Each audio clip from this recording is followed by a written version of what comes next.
À quoi sert la scène entre le soldat et l'éveillé? Parce qu'en fait, c'est pas vraiment une scène historique, c'est plus... C'est tout à fait historique. C'est historique? Oui, je peux dire que c'est historique, tu sais pas. Le fait que c'est pas écrit dans les... Dans les livres d'histoire, oui. Qui a écrit l'histoire, de toute façon? Qui écrit l'histoire? Notre rencontre aujourd'hui, est-ce que ça va... C'est écrit dans l'histoire? Non.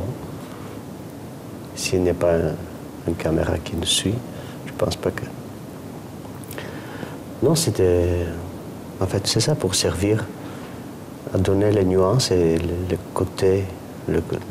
enrichir le côté humain de chacun des personnages. Surtout pour l'éveiller. L'éveiller. Parce que... Je pense qu'il te désire, il t'aime. Sa solitude est si immense que je pense que c'est facile pour lui de s'attacher. Surtout une belle femme qui est noire, qui est comme lui, à côté de lui. Je pense que c'est facile à s'attacher.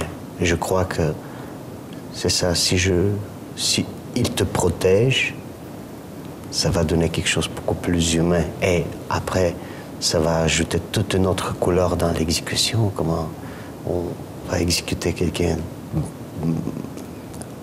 torturé avant et tué.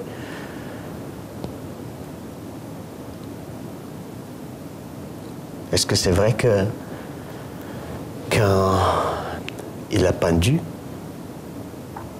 il s'est accroché à elle pour que ça termine plus vite pour elle? Est-ce que c'est vrai, historiquement, ou non? Si on aime quelqu'un, puis on est obligé de le tuer,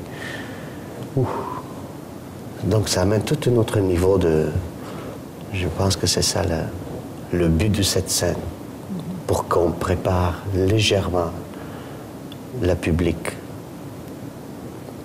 Pas préparer, mais juste fait penser que oui, il te protège, il t'aime, sans jamais dire le mot « je t'aime », parce que c'est cheap, c'est vraiment surutilisé.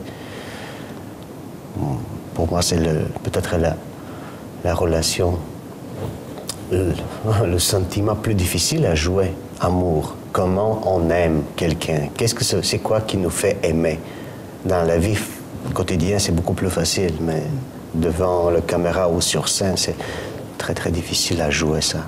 Et le rendre crédible, le rendre de telle façon que les gens vont dire « Waouh, on voit qu'il aime, là. » Et je pense que c'est ça que j'ai besoin dans cette scène. Et aussi pour le capitaine aussi, on présume que c'est un gars qui, je sais pas, allait acheter il a bu tout l'argent qu'il avait, il a acheté ça pour n'importe quoi. En tout cas, c'est un gars qui peut faire ça tout à fait. Et on peut présumer que, ouais, les choses comme ça arrivent dans la vie. Abuse de pouvoir. Ça.